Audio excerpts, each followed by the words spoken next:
Car मैं हूं संजीव कुमार और आप देख रहे हैं वेब समाचार। पूरे बिहार में नगर निकाय चुनाव को लेकर प्रथम चरण का मतदान हो चुका है, मतगणना भी हो चुका है। जो उम्मीदवार हैं वो विजय भी हो चुके हैं। अब जो है द्वितीय चरण का मतदान को लेकर के प्रचार प्रसार चल रहा है। तो अभी हम आए हुए हैं पावापुरी नगर पंचायत क्षेत्र है और यहाँ से कई उम्मीदवार हैं, लेकिन कॉन्टेस्ट में कौन है मैं उनसे संपर्क कर मैं उनसे जानता हूं कि जब आप जनसंपर्क कर रहे हैं तो लोगों का क्या डिमांड है, शिकायत क्या है और जनता आपको वोट क्यों करे, आपका मैनिफेस्टो क्या है, तमाम मुद्दों पे बातचीत होगी। तो पहले तो आपको वेब समाचार में बहुत बहुत स्वागत करते हैं। जी, आपका भी स्वागत है। ये बताइए कि आप अध्यक्ष पद को लेकर के फाइट कर रहे हैं, लोगों से मिल रहे हैं, शिकायत क्या सुनने के लिए मिल रहा है, लोगों का डिमांड क्या है? पहली बात देखिए, सबसे पहले मैं पावापुरी नगर पंचायत की सभी जनता को प्रणाम करना चाहता हूं कि इस बार हमारा पावापुरी को नगर पंचायत का दर्जा मिला और इस बार पहला चुनाव जो 28 तारीख को होने वाला है। सबसे पहले मैं अपील करूंगा कि आप लोग अपने घर से निकलें और मतदान जरूर करें, क्योंकि ये आपका हक है। आप जितना ज़्यादा मतदान करेंगे आपकी विकास में भागीदारी उतनी ही बढ़ेगी। इसलिए सब मेरी नम्र निवेदन है पावापुरी नगर पंचायत जनता से कि आप लोग 28 तारीख को सुबह 7 बजे से मतदान शुरू होंगे। आप लोग अपना समय निकाल करके अपने अपने अपने बूथ पे जाएं। लोगों का डिमांड क्या है? लोग क्या मांग कर रहे हैं आपसे जब आप जनसंपर्क कर रहे हैं? क्योंकि आपकी माँ जो है पूर्व मुखिया भी रह चुकी हैं, उनके द्वारा बेहतर काम किया गया है जैसा कि लोगों का कहना है। ये मैं नहीं, यहाँ के लोग कह रहे हैं, क्योंकि मैं यहाँ का तो हूँ नहीं, लेकिन कई लोगों से मैंने फीडबैक लिया, खासकर महिलाओं से, युवाओं से, फुटपाथी दुकानदारों से। तो फुटपाथी दुकानदारों का भी कुछ डिमांड है, ग्रामीण क्षेत्र के महिलाओं का भी कुछ डिमांड है। उनका कहना है कि बाज़ार में जाता हूं तो शौच का, सुरक्षा का भी सबसे बड़ी समस्या है। तो इसके बारे में क्या कुछ कहते हैं? देखिए, सबसे पहले तो मैं जितने गांव घूम रहा हूं, सबसे पहला मुद्दा वहां का है पानी निकासी की। जी। अभी मतलब कि पहले देखिए अब नल जल योजना शुरू हो गई है, तो बहुत जगह मैं देखता हूं कि पानी चल रहा है तो वो लगातार चल रहा है, कोई बंद करने वाले नहीं है। इस वजह से प्रॉब्लम है। तो पहले मैं कोशिश करूँगा और मैं उस जगह को चिन्हित करूँगा कि जहाँ जहाँ की पानी की निकासी नहीं है उसकी क्या व्यवस्था की जाए। जैसे अगर मान लीजिए कि अगर वहाँ पे अगर ज़मीन, अगर जो सरकारी ज़मीन अगर अवेलेबल नहीं है, क्योंकि उसमें आप जब तक, क्योंकि ग्रामीण क्षेत्र है, अगर आप नली का निर्माण ठीक से नहीं करते हैं तो पानी की समस्या हमेशा रहेगी।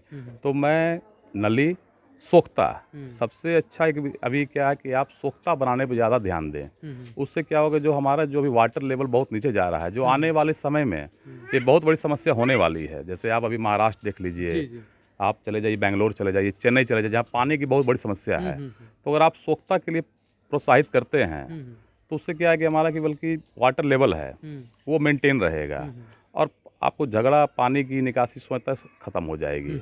और कुछ मुद्दा है, जैसे किसी का राशन कार्ड नहीं है, किसी का इंदिरा आवास योजना नहीं है, चिकित्सा अभी भी मतलब कि ग्रामीण इलाकों में अभी भी मतलब कि जो प्रधानमंत्री आयुष्मान योजना कार्ड जो होता है, जो 5 लाख तक का आपका चिकित्सा किसी भी अस्पताल में फ्री हो सकता है, उसकी जानकारी अभी भी उनकी बहुत कम है। तो वो सब मेरी प्राथमिकता है कि वो सब किया जाए। जैसे पावापुरी बाजार से आपने बात बोला, बात सही है कि हमारे पावापुरी बाजार जो हमारे पंचायत के मुख्य बाजार हैं, वहाँ एक सार्वजनिक शौचालय अभी भी नहीं है। लोग किन्हीं के लोगों का डिमांड है, खासकर महिलाओं का, कि यहाँ पे पहली बार नगर पंचायत का चुनाव हो रहा है और सुरक्षा को लेकर के, शौचालय को लेकर के, कि देखिए गांव की बात अलग हो जाती है, खुले में भी बैठ जाते हैं, लेकिन जब जहाँ भीड़ भाड़ होती है तो वहाँ पे थोड़ा सा शर्मिंदगी महसूस करते हैं। मेरा क्या देखिए है कि बल्कि जैसे कि मुख्यमंत्री योजना और प्रधानमंत्री योजना का जो है जो स्वच्छ भारत, जिसमें आपको है कि बल्कि खुले में शौचालय के लिए तो ना ही करें, उसके लिए समुचित विकास, और जहाँ जहाँ मतलब बाजार हैं, अगर ज़मीन उपलब्ध नहीं है तो चलन शौचालय का भी योजना सरकार द्वारा होती है, ताकि वो सब स्थापित की जाए, ताकि महिलाओं, खासकर महिलाओं लड़कियों कि वो परेशानी और शर्मिंदगी नहीं झेलनी पड़े। अभी क्या होता है कि बल्कि मान लीजिए कि किन्हीं की अपना मार्केट है, अब वो उसमें जाने दे रहे हैं, नहीं दे रहे हैं, तो अगर वो व्यवस्था मैं कर पाऊँ, अब मैं करूँगा, वो मैं करूँगा। सुरक्षा के लिहाज से सभी गाँवों में प्रॉपर लाइटिंग, बाजारों में सीसीटीवी और रात्रि गश्ती दल का ग्रामीण के लोग सहयोग से, मान लीजिए कि वो एक गांव है, प्रशासन के अलावा देखिए प्रशासन पे सब कुछ आप नहीं छोड़ सकते सही हैं। बात जब तक आप जागरूक नहीं होंगे तो कुछ नहीं होगा। आप जागरूक रहिएगा तभी प्रशासन जागरूक रहेगी। दोनों का तालमेल जरूरी है। एक राजा अगर कोई होता है तो सिर्फ राजा के रहने से वो देश या वो साम्राज्य नहीं चलता है, प्रजा को भी उतनी भागीदारी है और साथ साथ विपक्ष की भी। देखिए आज हमारे नगर पंचायत पावापुरी में 10 उम्मीदवार हम लोग मुख्य पार्षद के लिए हम लोग हैं। जीतेंगे कोई एक, लेकिन 9 को भी ये जिम्मेदारी बनती है कि आप एक सही विपक्ष की भूमिका निभाएं। जहाँ भी सरकारी योजना का काम हो रहा है, ये नहीं है कि आज चुनाव खत्म हुआ आपकी जिम्मेदारी खत्म हो गई, नहीं।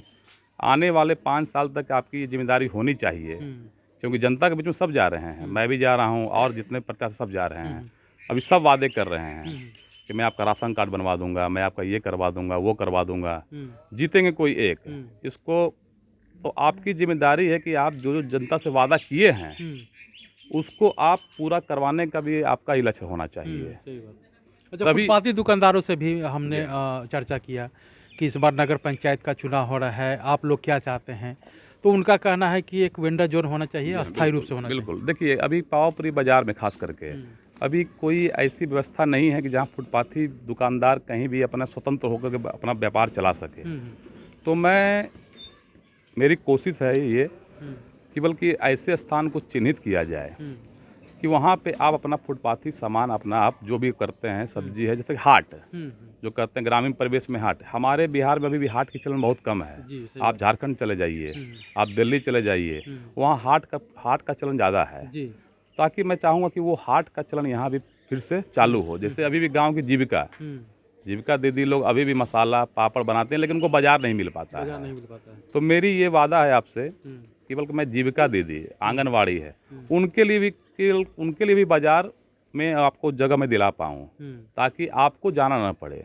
जब तक लोग आपके बारे में जानेंगे नहीं तो आपकी आर्थिक स्थिति सुधरेगी नहीं। आर्थिक स्थिति सुधरने के लिए आपको बाजार चाहिए, तो मैं आपको वो बाजार दूंगा। वेंडर जो हमारे जो पावापुरी मोड़ पे जो रहते हैं, जो अभी सड़क के किनारे आप सब्जी कुछ भी लगाते हैं, तो उनको भी एक चिन्हित कर जमीन दिया जाएगा, ताकि आप वहाँ बिना परेशानी के, अभी मान लीजिए देखिए आप भी जानते हैं नगर पंचायत पावापुरी बनेगी तो वो उनमें एक भय रहेगा कि केवल मेरा क्या होगा। तो मैं आपसे ये वादा करता हूँ, आपको ये सुनिश्चित करता हूँ कि आप जैसे अपना व्यापार चलाते आ रहे थे वैसे ही आप व्यापार अपना चलाते रहेंगे। आपको मैं जगह दूंगा ताकि वहाँ बिना परेशानी आप निश्चिंत होकर के अपना व्यापार चलाएं। जी हाँ। अच्छा, अंतिम सवाल आपसे है, एक चुनाव चिन्ह को लेकर जनता को क्या संदेश देना चाहेंगे? देखिए जैसे मेरा चुनाव चिन्ह प्रेशर कुकर है, क्रम संख्या 6, तो ये प्रत्येक घर में है। और सबसे बड़ी बात क्या है कि आप प्रेशर कुकर में जो काम आपको आप खाना बनाते हैं, चावल दाल या कुछ भी बनाते हैं, जहाँ आधा घंटा लगता है, अगर आप इसमें बनाइएगा तो 5 से 10 मिनट में हो जाएगा। तो ये ऊपर वाले की देन है कि जैसे इसमें काम जल्दी होता है, अगर मैं चुना जाऊंगा तो आपका हर काम तो मेरा काम जल्दी होगा। और मैं 24 घंटे 365 दिन आपके समक्ष उपलब्ध हूँ। आप मेरे घर पे आप मेरा नंबर अभी भी सेव कर सकते हैं। अभी क्या होते हैं कि नंबर सबके रहते हैं, नंबर डिलीट हो जाते हैं, कोई सेव नहीं करते। आप अभी भी मुझे मान लीजिए, या पहले भी, जैसे मेरे पिताजी, जैसे मैंने बताया मेरी माँ 10 साल मुखिया थी, मेरे पिताजी समाज सेवी हैं। आप किन्हीं से आप उनसे पूछ सकते हैं कि हाँ मेरे पिताजी को लोग यहाँ पे 3 नाम से जानते हैं, रामाशीष बाबू, सिंह जी, पतली बाबू। तो आप किन्हीं से पूछ लीजिए कि हाँ भाई कि सिंह जी का कैसा स्वभाव है, तो आपको बताएंगे।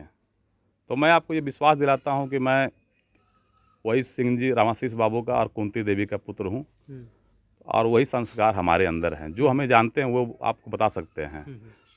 तो मैं इतना कहकर अपनी बात समाप्त करता हूँ और आप लोग का स्वागत करता हूँ। तो आपने सुना कि जिस तरह से रविशंकर जी उर्फ राजा बाबू ने क्या कुछ कहा नगर पंचायत के डेवलपमेंट को लेकर, विकास को लेकर, कि इनका मैनिफेस्टो क्या है, तमाम स्तर पे इन्होंने सोच रखा है। अगर ये जीत जाते हैं तो निश्चित तौर से खासकर ग्रामीण महिलाओं के लिए, युवाओं के लिए, फुटपाथी दुकानदारों के लिए, और इस नगर पंचायत को मॉडर्न ऐतिहासिक आदर्श बनाने के साथ साथ स्मार्ट नगर पंचायत के रूप में कैसे डेवलप करेंगे, इनका ब्लूप्रिंट तैयार है। और इनका कहना है कि जो संस्कार हमारे पिताजी में है, हमारी माँ जो 10 वर्षों तक मुखिया रही है, और उनके द्वारा जो डेवलपमेंट का काम हुआ है, निश्चित तौर से उनके डेवलपमेंट का, विकास के रफ्तार को मैं कई गुना ले जाने का काम करूंगा और बेहतर से बेहतर करने का कार्य करूंगा। तो आपने वेब समाचार में समय दिया, इसके लिए बहुत बहुत धन्यवाद। मालिक एक मिनट थोड़ा सा। बाबू जिंदाबाद जिंदाबाद जिंदाबाद, राजा बाबू जिंदाबाद जिंदाबाद जिंदाबाद, राजा बाबू जिंदाबाद जिंदाबाद जिंदाबाद, कुकर छाप जिंदाबाद जिंदाबाद जिंदाबाद, कुकर छाप जिंदाबाद जिंदाबाद जिंदाबाद।